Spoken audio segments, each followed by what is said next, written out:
¿Te has preguntado cómo hacer para enfrentar los momentos de persecución, de burla, de oprobio cuando has tenido que defender alguna verdad? Quédate con nosotros para encontrar respuestas a esa pregunta. Querido Padre que estás en los cielos, te damos gracias porque en tu palabra y a lo largo de la historia podemos ver cómo nos acompañas y nos ayudas a prevalecer en medio de la persecución, de las burlas y de pensamientos distintos a los que tenemos en ti. Guíanos y dirígenos en este momento en el nombre de Jesús. Amén. Bien, queridos amigos, seguimos con este tema tan interesante y sabes que hay algo que me gusta mucho que tiene la palabra de Dios, es su contexto histórico. Encontramos un montón de narraciones en distintos formatos, pero la parte histórica es sumamente importante conocerla y de hecho tenemos también la comprobación histórica, no solamente porque la Biblia lo dice, sino que la historia misma a través de sus libros o de aquellos que conocen de la historia afirman el cumplimiento y la veracidad de la palabra de Dios. Y hay una parte importante y crucial que vamos a hablar en este programa que habla acerca de las distintas persecuciones que se sufrieron por defensa de la verdad. Y no solamente vamos a hablar de las persecuciones, sino también, sin dudar, del cuidado de Dios en esos momentos fuertes que vivieron algunos cristianos.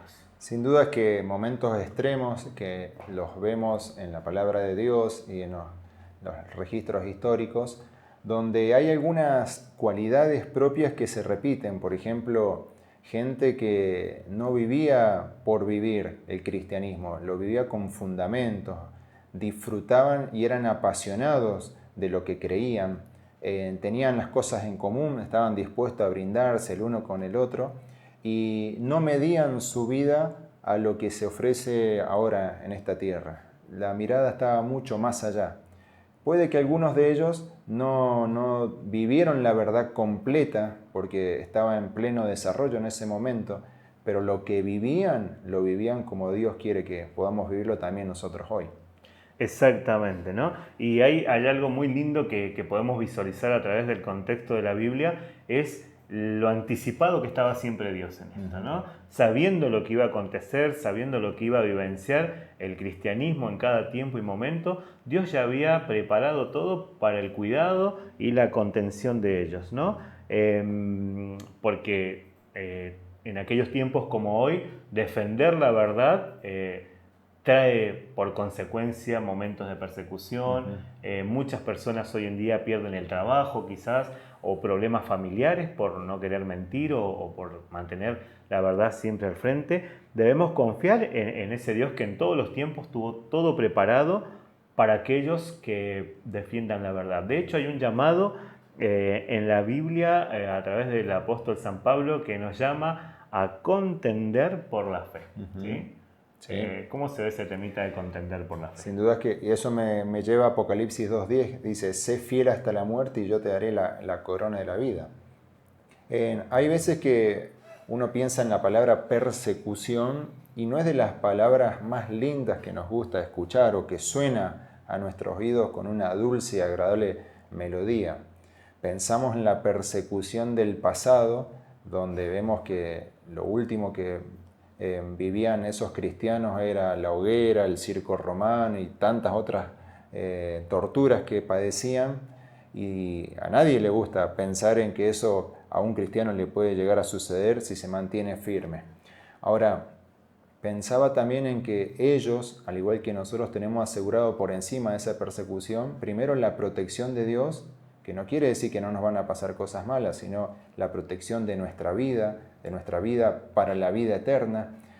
Pensaba en la recompensa de la corona de la vida, y es por ello que a veces decimos, no, que no nos toque, pero algunas pruebas de esta índole, de la persecución, hablando propiamente dicho, como se mencionaba recién, quizás te lleve a fortalecer la fe, puede que te lleve a dar más testimonio de tu experiencia en Cristo, no de los acontecimientos negativos que por ahí sufrimos, sino de cómo de lo negativo Dios es Dios en nuestra vida, y te lleva a visualizar un panorama más amplio, que es cuánta gente está sufriendo pero sin esperanza, sin Cristo en su corazón.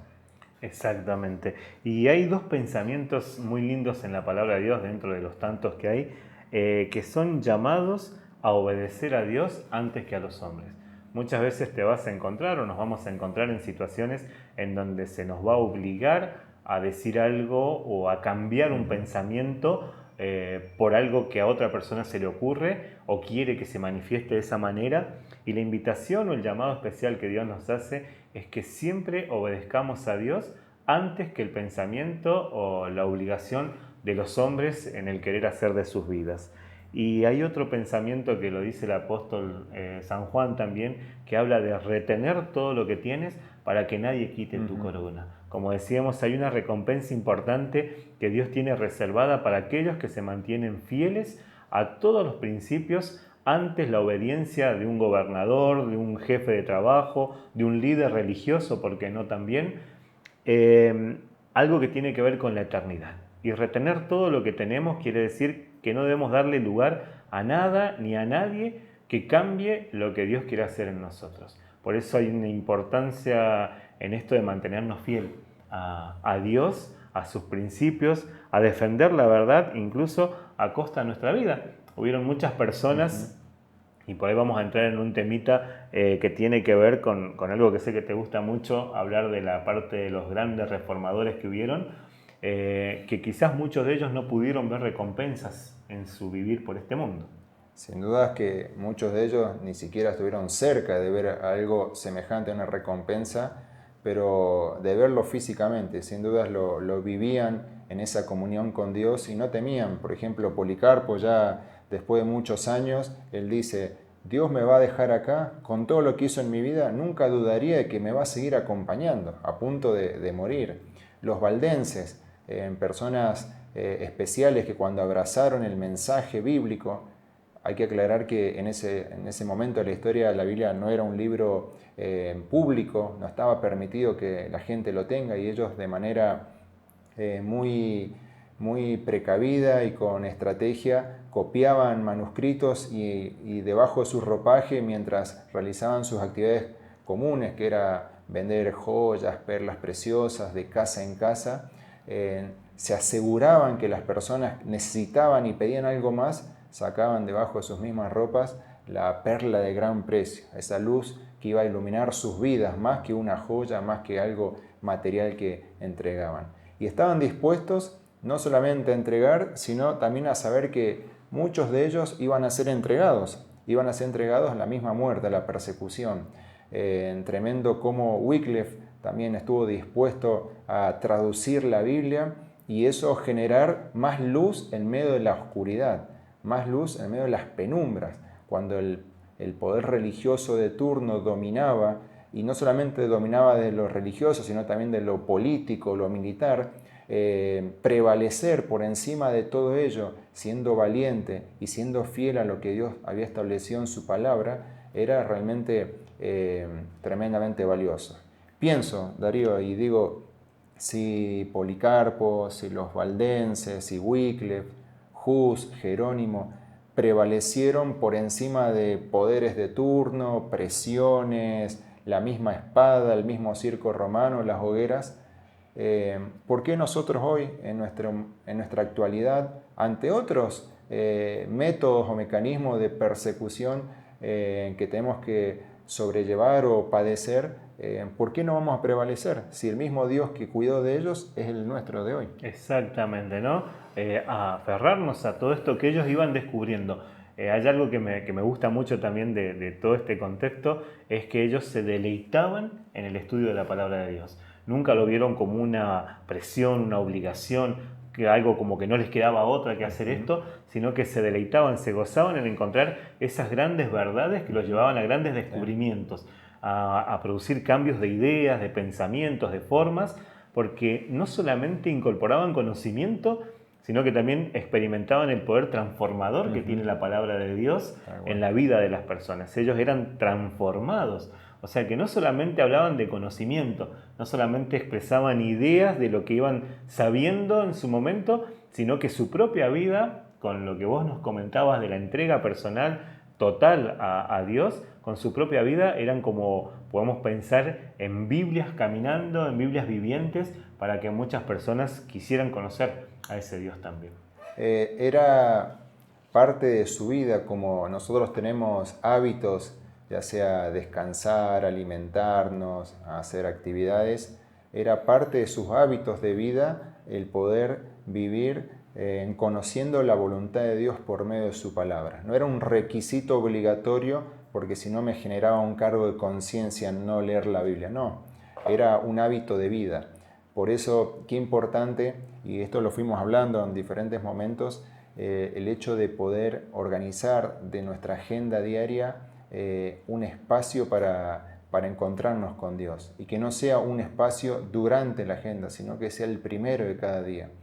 Que a eso le sumemos la pasión por escuchar lo que Dios tiene establecido para mí, pero también la pasión para llevarlo a la práctica en nuestra vida cotidiana. Que marquemos la diferencia no por el título que nos cabe de ser hijos de Dios, sino porque ese título lo estamos poniendo en práctica. Y ese título de ser hijos de Dios nos lleva a desafíos, aun cuando lo próximo que venga sea la misma muerte. Exactamente. Y quería leer Hebreos en el capítulo 10, escribe el apóstol Pablo, versículo 23, mantengamos firme la esperanza que profesamos, sin fluctuar, que fiel es el que prometió. Y te largo estas dos preguntas ahí para que nos expliques qué era lo que animaba a los fieles o qué era lo que les daba valor a ellos en base a este texto que hemos leído.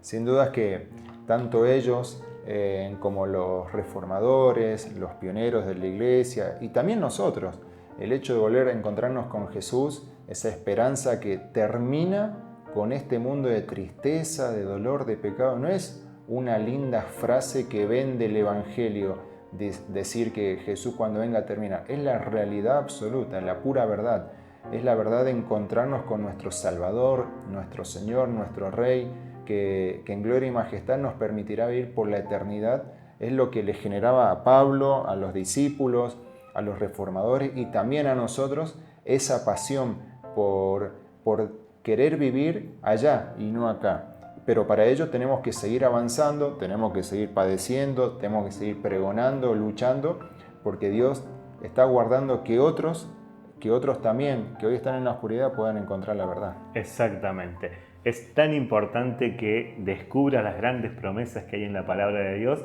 que te aferres y te abraces a ellas y que esas palabras sean expresadas de parte de Dios en cada momento de tu vida para mantenerte fiel a la verdad, para defender en todo momento la verdad, aún a costa de la entrega de la vida. Que Dios te bendiga.